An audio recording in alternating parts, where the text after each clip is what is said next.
뭐 오늘 이게 메인이죠, 그죠? 소비자 물가 쇼크 구조적인가 일시적인가? 자, 일단 그럼 요거부터 알아보죠. 이 소비자 물가가 얼마나 쇼크였냐는 겁니다. 그러니까는 아까 전에 말씀드릴 때 뭐 예상치보다 발표치가 높았어요. 그냥 그런 식으로만 말씀을 드렸는데 이게 어느 정도냐 하면은요. 지금 소비자 물가 4.2%라는 거는 무려 2008년 9월 이래 최대폭의 상승입니다. 그리고 근원 소비자 물가가 전달 대비 0.9%가 올랐다는 것은요. 무려 1982년 4월 이래로 최대 상승입니다. 아마도 근데 제가 이렇게 말씀을 안 드려도 여러분들께서 이렇게 표현하는 것을 너무나도 많은 언론에서 보셨을 겁니다. 그러면 그것들을 사람들이 뭐 옛날 숫자 하나하나 다 따져보면서 했느냐? 그러지 않습니다. 여러분들 보시면은요. 이게 이제 발표되는 그 프레스에 나오는 자료죠. 이제 CPI에 대해 가지고서 나오는 건데 여기 보시면 친절하게 그런 표현들 다 해줍니다. 자, 4.2%라는 것은 2008년 9월 이후 최대. 그 다음에 이제 근원 소비자 물가가 전달 대비 0.9% 올랐다는 것은 1982년 4월 이후 최대. 뭐 이런 식으로요, 여러분 다 제시를 해주십니다. 예, 그러니까는 요거 보면서 사람들이 이렇게 꼭지를 잡는다. 그렇게 보시면 될 것 같습니다. 근데 이게 놀라운 거는 이런 거죠. 전달 대비 0.8%, 전달 대비 0.9%예요. 그러면 아주 심플하게 보시면은요. 곱하기 12를 하시면 연간이 되는 걸 거잖아요. 그럼 무려 연간 물가 상승률이 10%가 나온다는 거예요. 그러니까 사람들이 놀라운 거죠. 이거 너무 높은 숫자 아니냐. 이게 일시적일 수도 있긴 하지만 일시적이라고 하기엔 너무 높은 거 아니냐. 연준 뭐라도 좀 얘기해 줄래? 막 이렇게 불만이 터져 나오는 거죠. 사실 이제 기저효과가 있을 거다라는 이야기는 정말 많이들 했었어요. 그죠? 정말 많이들 했었습니다. 특히 이제 저 86번가 채널에서도 이 말씀 많이 드렸었습니다. 그러면서 제가 이제 2분기, 특히 이제 6월 정도까지 하면은 피크지 않겠느냐, 인플레 관련한 이런 좀 기저효과에 따른 노이즈는 말씀을 드렸죠. 사실 그렇게 하는 이유가 이거였어요. 작년도를 보시면은 전달 대비해서 3월부터 이제 코로나 터져가지고 영향 주니까 마이너스 나왔죠. 6월에 플러스로 좀 회복을 하기는 했지만 요때 보시면은 전년 동기 대비 숫자로 봤었을 때에는 채 1%가 안 됐던 때가 4월, 6월이었습니다. 그러니까 요때에는 조금 이제 기저효과 때문에라도 기저효과가 되게 낮은 거잖아요. 그러면 2021년 4, 5, 6월 수치는 높을 수 있다는 걸 뜻하니까 그쪽은 높을 수도 있습니다라는 거죠. 요게 CPI고 그다음 PC 물가를 봐도 보시면 거의 비슷합니다. 그래서 1%가 안 됐던 때가 4월, 5월, 6월. 그러면 2021년도 4월, 6월은 더 높아질 수 있겠다라는 거를 이제 뭐 말씀을 드릴 수가 있었던 거죠. 그래서 사실 뭐 저도 이렇게 유튜브 하는 저도 이렇게 보고 있는데 전문가분들이 이런 거 안 보셨겠습니까? 그러니까 사실 시장이 어느 정도 마음의 대비는 하고 있었어요. 특히나 여기에다가 약간 눈치는 챘던 것 같던데 라는 생각을 했던 거는 아까 전에 말씀드렸던 요 분이죠. 백악관 대변인 젠 사키가 콜로니얼 파이프라인 해킹 공격에 대해서 기자회견을 하면서 이제 이런 얘기를 하는 거죠. 이제 대부분 애널리스트가 인플레에 미치는 영향을 일시적으로 보고 있다. 그러면서 이제 거기에 동조한다고 얘기를 하는 거죠. 근데 그러면서도 동시에 우리는 인플레이션의 가능성을 심각하게 보고 있다.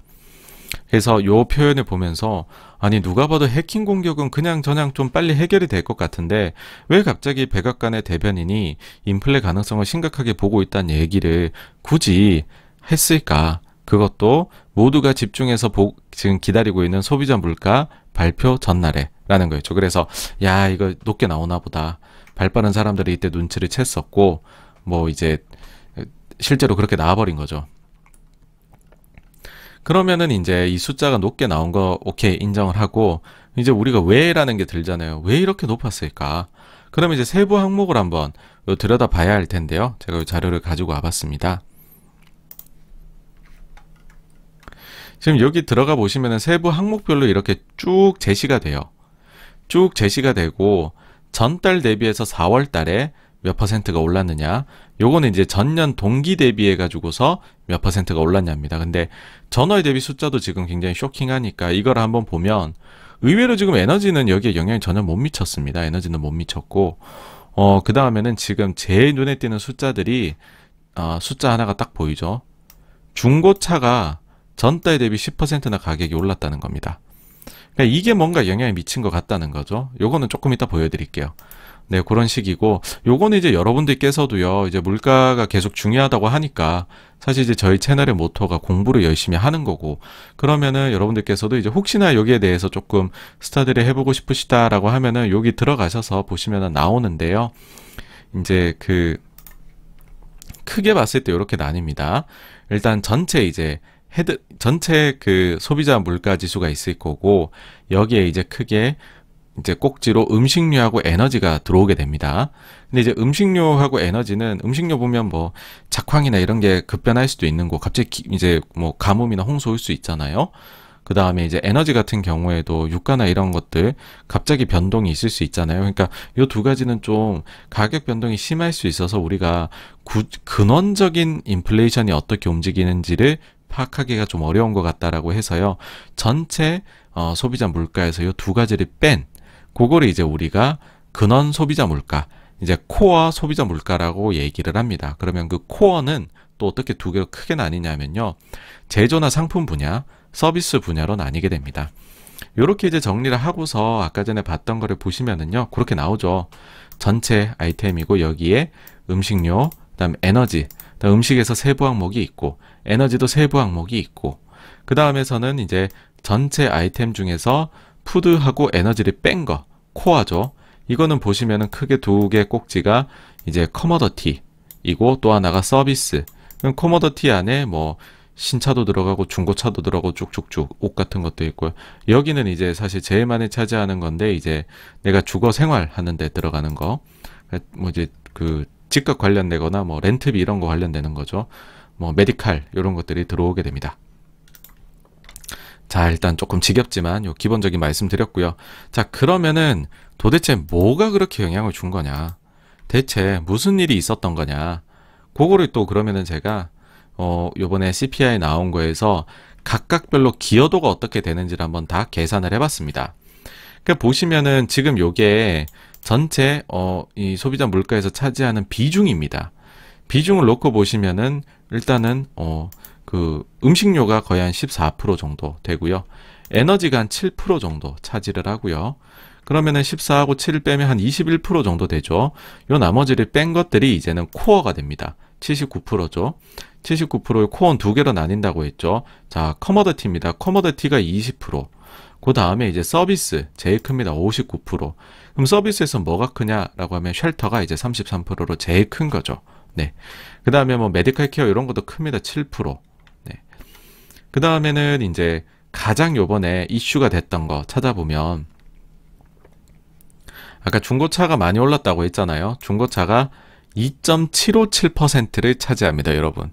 근데 요 2.757%를 차지하는 중고차 가격이 10%가 올랐어요. 그러면은 이게 이제 0.2757%가 오른 게 될 거잖아요. 그러면은 요번에 전달 대비해서 오른 게 0.8이거든요.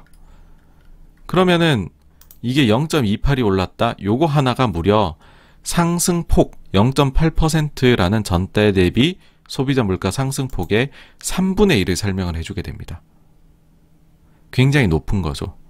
그러니까는 사실은 과연 요번에 일회성이 있었느냐라고 하면은 바로 중고차가 굉장한 일회성 요인이 있었던 것 같다라는 겁니다. 그러면 우리가 이제 생각을 해봐야죠. 중고차 가격을 한번 분석을 해봐야죠. 자, 이거죠. 아니, 우리가 그러면은 증시 이만큼 막 흔들렸는데 이게 다 중고차 가격 오른 거 요거 때문에 우리가 지금 이 고생을 하는 건가요? 라는 생각이 들 수밖에 없는 거죠.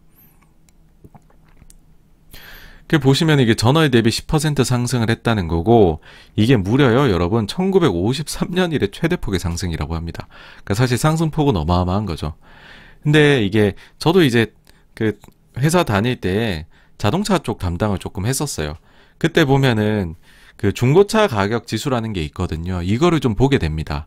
왜냐면은 요 가격이 이제 올라가게 되면 뭐 이제 현대 기아차가 이제 미국에서 파이낸스 쪽이나 이런 쪽 마진도 올라오고 뭐 여러 가지로 영향이 미치게 되고 약간의 선행지표로도 볼 수 있거든요, 나중에. 그래서 이거를 보게 되는데 요 중고차 지수는 미국의 최대 경매 업체인 맨하임의 지수를 참고를 하게 됩니다. 근데 이 맨하임 지수인데요, 여기요. 이 숫자가 굉장히 지금 흐릿하게 나오네요, 여러분. 상당히 흐릿하게 나오는데 여기에 보시면은 누가 봐도 여기 이제 팬데믹 때겠죠. 코로나 딱 터졌을 때, 코로나 터졌을 때고. 자, 요것도 숫자가 왜 이렇게 작게 나올까요? 그러면 제가 말로써 설명을 드릴게요. 코로나가 터지기 전에 이 중고차 지수가 140 정도였습니다. 그리고 코로나가 터지고서 저점이 120까지 내려갔었어요. 그리고 이게 올라가가지고요. 지금은 190을 뚫고 올라갔습니다. 코로나 이전 140, 직후 120, 지금 무려 194. 1년 전 대비해서 50% 이상 대폭 상승을 하게 된 거죠. 중고차 가격이. 그러니까 이거는 가격 딱 비교하면 이렇게 되는 겁니다. 그러니까 여러분들께서 중고차를 사러 갔어요. 그랜저 사야지 라고 갔어요. 근데 그랜저는 무슨 지금 당신은 그 돈이면 아반떼밖에 못 사요 라고 해서 아반떼 사고 나온 격입니다. 지금. 그 정도로 가격이 크게 뛰었습니다. 그럼 이 중고차 가격은 도대체 왜 오른 걸까요? 코로나로 인해 가지고서요, 대중교통보다 자가 차량을 선호하는 현상이 강해진 거죠. 그럼 어떻게 되느냐, 사람들이 중고차 매물을 내놓지 않는 거죠. 원래 같으면 중고차 시장에 팔았을 거를, 야, 이거 코로나 동안엔 더 좀 몰고 다니자, 한 1, 2년. 이제 그런데 사람들은 자동차는 더 사고 싶은 거죠. 대중교통 싫으니까. 근데 신차 사기에는 돈이 좀 부족하고 코로나 때문에 지금 불황이 왔는데, 그러니까는 우리가 이제 그 중고차를 사고 싶다. 그러니까 매물은 없는데 중고차는 사고 싶다? 가격이 당연히 올라가는 거죠. 근데 최근에 보시면은 그렇게 해서 뛰었어요. 근데 최근에 드라마틱하게 한 단계 더 뛴단 말이죠. 이거는 뭐 왜 그랬을까라고 하면 두 번째 이유입니다. 설상가상으로요. 지금 차량용 반도체 부족하다는 얘기는 많이 들어보셨을 거예요. 이게 부족하니까 신차 재고가 부족해서 신차 가격도 올라가고 있는 거죠. 그러니까 신차 가격이 올라가니까 더더욱 중고차 가격을 더 올릴 수 있는 여지가 생겨버린 겁니다. 그러니까는 이런 모든 복합적인 요인으로 인해 가지고서 중고차 가격이 이만큼 크게 오른 겁니다. 그러면 우리가 올라가는 거를 보면서 또 겁도 먹어야 되지만은 분석을 해봐야 되잖아요. 정확한 숫자를 보고. 그래야지 뭐 여기서 정말 도망치지 어떡할지 저희가 계산이 되니까. 그 보시면은 지금 4월에 미국의 신차 평균 판매 가격이 37,572달러라고 해요. 전년 동기 대비 7% 상승을 했다고 합니다. 근데 4월에 미국 중고차 평균 판매 가격은 25,463달러고요.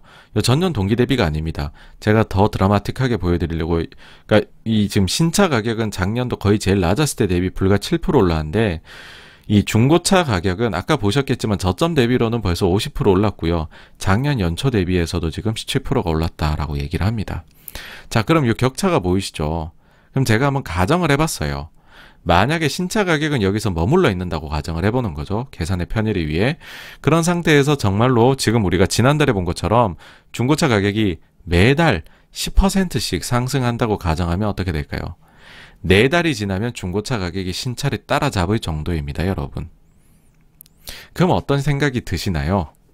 그건 과하잖아요. 그래도 중고차인데 중고차가 신차랑 이대로 가면은 몇 달 안 있으면 가격을 따라잡는다라고 하면 말이 안 되잖아요. 그렇죠? 자, 그래서 제가 이런 얘기를 드리고 싶어요. 현재 상승세가 특히나 일회성 요인을 분석을 해보니까 너무 빠르다는 거예요. 중고차 가격이 오른 요인들을 우리가 생각해 봤을 때 아까 코로나 영향, 차량용 반도체 부족 영향인데, 근데 코로나는 지금 보시면 미국이 7월이면 지금 뭐 완전 재개방하겠다 할 정도로 집단 면역이 되어가면서 점차 풀려나가고 있는 거고, 그 다음에 차량용 반도체의 경우에는 지금 대통령이 지금 사실 이거 대통령이 이게 뭔지 뭐 평생 드러나 봤겠습니까? 저희도 이거 만져볼 일이 누가 있어요. 근데 실리콘 웨이퍼를 들고서 지금 우리가 반도체 필요합니다, 이런 얘기를 하고 있다. 사실 이게 뭐 무슨 갑자기 우리가 사람을 우주 끝까지 보내야 되는 불가능한 미션이 아니라 사실 이게 수요와 공급단에서의 좀 약간 일종의 병목 현상이 생긴 것, 뭐 그런 문제인데 지금 정치권이 이만큼 달려들어가지고서 얘기를 할 정도면 이거는 사실은 시간의 문제이지 해소되어 나가는 방향으로 보아야 되지 않겠나라는 게 86번가의 생각입니다. 그러니까 지금 반도체 업체들이 연이 미국 정부에 불려 들어가고 있다라고 해요. 그러면은 해결책을 어떤 식으로든 찾아낼 것이다라는 생각입니다. 그리고 이제 여기에서 조금 더 힌트를 저희가 좀 얻을 수 있는 거는 인피니언 같은 경우에 이제 뭐 실적 발표에서 말하기를 차량용 반도체 부족으로 인해서 1분기에 150만 대, 2분기에 100만 대의 생산 차질이 글로벌에서 예상이 됩니다. 근데 이게 보시면은 줄어들잖아요. 그렇죠? 그러니까 이거는 점차 좀 풀려나간다는 의미고, 여기 적진 않았는데 TSMC에서도 얘기할 때 6월이면 좀 맞아 들어가지 않겠느냐, 수요 공급이, 그런 얘기를 한 적이 있습니다. 그리고 이것도 재밌어요. 지금 현대차, 기아차 그룹도 보시면은 이제 차를 살 때 마이너스 옵션이라는 거를 제시를 한답니다. 뭐냐면 반도체 대란이니까는 이런 거 옵션 사항들이 다 좀 고객 편의 아이템들이잖아요. 그런 고객 편의 아이템들에는 역시 이제 전자 부품이 많이 들어가니까 여기 반도체가 쓰이죠. 그러니까는 그거 하나씩 빼실 때마다 마이너스 옵션 차 가격 깎아드린다는 거예요. 그러면 차를 만들 때 여러분 들어가는 반도체가 줄어들게 되겠죠. 그러면은 자동차 생산의 타격이 아까 말한 100만 대보다도 더 적어질 수도 있는 거죠. 그러니까 제가 드리고자 하는 이야기는, 메시지는요, 기업들은 생각보다 세상이 변하면 거기에 잘 적응을 한다는 겁니다. 방법을 찾아내기 시작하는 거죠. 영향을 영 안 받을 수는 없지만 최소화할 수 있는 쪽으로요. 자, 그래서 이제 3분의 1을 요번에 차지했던 물가 상승폭의 그 중고차 가격에 대해 갖고 말씀드렸고, 요 부분은 하여튼 문제는 풀려나가는 쪽으로 생각하셔야 된다라는 결론이고요. 그 다음에 또 한 가지가 요번에 많이 오른 것 중에 하나가 항공권 가격입니다. 이것도 뭐 그냥 얼핏 생각해도 이런 생각이 드시죠. 오, 그래, 이제 코로나 풀려나가면 비행기 많이 타겠네. 여기 보시면 전달 대비해 가지고 지금 올라간 게 뭐 0. 몇 이러면서 마이너스, 여기도 0. 몇 하다가 지금 아까 중고차 가격이 10% 올랐고, 그 다음 또 좀 0.0, 0. 몇 해가지고 별로 볼 게 없다가 갑자기 여기 보시면은 뭐라고? 항공 운임이 10.2%나 올랐어 라는 겁니다. 많이 올랐죠. 그럼 요것도 또한 분석을 해봐야 되겠죠. 향후에 미칠 영향을 봐야 되니까. 근데 이제 요거는 사실 결론이 좀 쉽게 나는 거긴 합니다. 뭐 이제 그 결론부터 말씀을 드릴게요. 비중이 너무 작아요. 이게 차지하는 게 0.595% 밖에 되지를 않습니다. 그러니까 방금처럼 10%가 올라도요, 월별 물가 상승률에 미치는 영향은 0.06% 밖에 되지를 않습니다. 예. 근데 이제 그래도 작아도 야 이게 뭐 몇 배 오르면은 뭐 난리 나는 거 아니야? 그렇게 보실 수도 있어서 위에 차트를 가지고 왔어요. 왜냐면 지금 요 정도 수준에 있죠. 220 정도 되는. 코로나 이전에 생각하면 270좀 돼 보입니다. 그죠? 그럼 이게 270, 80까지 올라가면 상승이 추가적으로 20에서 30%까지 완전 재개방되면 될 수 있다는 거거든요. 그러면은 뭐 20, 30% 오른다? 그러면 이거에다가 10%일 때 0.06이니까 곱해보시면 0.1에서 0.2%가량의 기어가 완전 재개방되는 한 반년 정도 후가 되겠죠. 그래서 다 타고 다니는 걸로 보면 그 정도의 나눠갖고 아마 기여분이 들어갈 것 같다는 겁니다. 그러니까는 사실 이거는 뭐 퍼센트로 상승으로 봐서는 높다라고 할 수 있지만은 실질적으로 전체에 미칠 지수의 영향은 제한적이다. 그래서 그렇게 안 봐도 된다라는 겁니다. 그러면은 이런 식으로 뭐 저만 이렇게 받겠습니까? 뭐 미국의 글로벌에 엄청나게 이코노미스트가 많은데 그런 사람들이 요거 보고 진작에 얘기해줘가지고서 증시 안 빠지게 했어야지. 왜 빠졌다 반등하고 이렇게 고생하게 만들어? 라는 거잖아요. 그러니까 시장이 도대체 왜 그렇게 처음에 폭력적으로 반응했었냐는 겁니다. 일단 기본적으로는 그 숫자 자체에 약간 압도된 면이 있었어요. 저도 숫자 보고 조금 놀랬습니다. 왜 이렇게 잘 나왔지? 그런 거였거든요. 그러니까 예상을 초월한 상승폭이었고, 그리고 이제 한 가지 또 그 전주에 계속 말씀드리는 것 같아요. 그 전주 금요일에 나왔던 고용지표가 부진했던 거. 그러니까는 이제 불황과 인플레이션에 함께 오는 스태그플레이션을 이야기한 사람들이 하여튼 일부 있었습니다. 지금 이제 조합을 나눠가지고 세 가지 정도로 말씀드릴 수 있을 것 같아요. 뭐냐 하면 고용이 부진하다, 경기 안 좋다, 물가가 오른다, 야인플레가 온다, 스태그플레이션, 최악 조합이라는 거죠. 이 생각을 하니 확 빠지는 거죠. 근데 아니야. 이거 전주 금요일 숫자 빼고는 고용 다 좋은데? 그러니까 고용은 좋아. 경기는 좋아. 근데 물가는 상승해. 그러면 좀 경기가 일부 과열로 될 수 있는 거. 이거는 이제 아주 성장주하고 가치주 간의 로테이션 트레이드를 촉발할 수 있는 거죠. 이러면은 이제 가치주가 굉장히 좋은 환경이고, 그 다음에 뭐 지수 자체도 여기선 특별히 나쁠 게 없죠. 그 다음에는 고용이 호조, 경기 좋다. 근데 물가는 뭐 이렇게 좀 상승 많이 나오는 게 아니라 안정적이다 라고 해버리면 과열은 없으면서 경기는 좀 골디락스죠. 사실 여기까지 가게 되면 이제 성장주가 다시 빛을 보게 될 겁니다.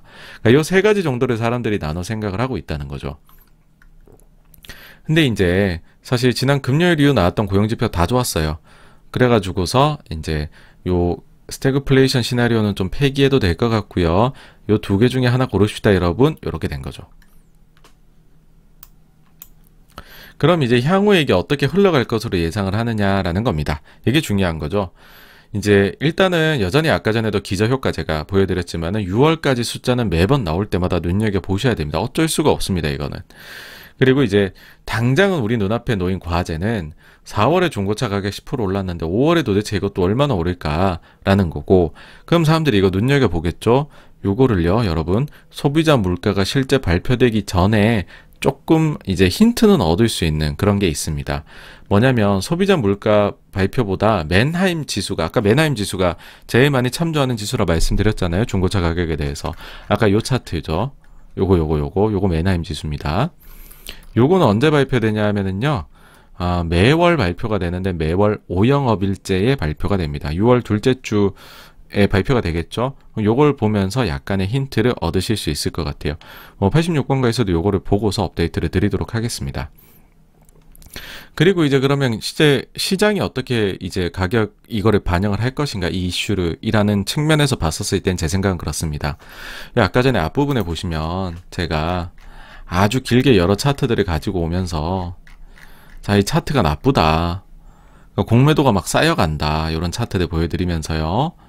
특히 대만이 엄청 안 좋았죠. 반도체 지수 안 좋고, 삼성전자도 나 아파 그러는데 뭐 하이닉스는 와자자작 빠졌었고, 여기 보시면 지금 공매도들이 확 들어왔다는 거, 테크에 대해 가지고서요. 자, 근데 보니까는 글로벌의 헤지 펀드들이 지금 레버리지를 엄청 쓰기 시작을 했고, 근데 그 쌓인 레버리지는 보니까는 주로 나스닥 숏, 11주 연속 숏입니다. 나스닥이. 그 다음에 테크 쪽에 지금 숏이 많이 들어와 있다. 근데 이 이유는 뭐냐 하면 지금 글로벌 헤지 펀드들의 YTD 수익률이 불과 1%가 안 된다. 특히나 아시아는 마이너스 1.9%에 달한다. 이런 점을 종합해 봤었을 때 지금 약간의 어떻게 보면 그건 거죠. 뭐 이렇게 한방 역전을 노리는 그런 약간 전략이 나오고 있다. 그래서 그런 게 성공하는 경우를 잘 못 봤다. 그러니까 이처럼 굉장히 사람들이 많이 하는 붐비는 포지션이 성공하는 경우를 못 봤다, 잘. 그래서 요번에는 지금 테크숏이 굉장히 많은데 이런 과도한 시장 포지션, 오히려 눈물을 머금 거 숏 스퀴즈가 나타날 가능성이 지금은 더 높은 것으로 보인다라는 말씀 드리고 싶습니다. 그래서 결론적으로는요, 지금 CPI 쇼크에 대해서 사실 이제 경제라는 것이 누가 정확하게 1년 뒤에 반드시 이렇게 됩니다, 이러면 거짓말입니다. 뭐 경제는 살아 움직이는 생명체인데 어떻게 그렇게 말할 수가 있어요. 그래서 계속해서 그거를 확인해가는 과정을 거치는 것입니다. 그래서 저도 이제 매주 이렇게 말씀드리는 거고요. 그러다 보니까는 우리가 인플레 논쟁이라는 거는 이게 쉽게 끝날 수 있는 게 아니고, 특히 6월까지는 기저 효과가 있기 때문에 이 논의는 계속해서 아주 이제 진지하게 우리가 이제 논의를 나눠가고 있는 거다라는 말씀 드리고 싶고요. 다만 이제 굉장히 과도하게 완전히 이제 디플레 쪽 간다, 아니면 엄청난 인플레가 온다, 이런 식의 과도한 가정을 하기에는, 특히 이제 인플레가 4월 같은 숫자가 빵빵빵 계속 나올 거예요 라고 하기에는, 아까도 보셨겠지만 뭐 중고차 지수라든지 그 다음에 폭은 크지만 항공운임 뭐 그렇게 미친 영향이 클 수가 없다, 이런 것들을 보면 뭐 그렇게 과도한 가정을 하기에는 그럴싸한 근거가 잘 보이지 않는다. 오히려 지금 포지션들이 조금 위험해 보이시는 데가 있는 것 같다라는 말씀을 결론적으로는 드리고 싶습니다. 네, 여기까지가 지난주 가장 이슈가 됐었던 소비자 물가 쇼크에 대한 이제 86번가의 분석이고요. 다음으로 넘어가도록 하겠습니다.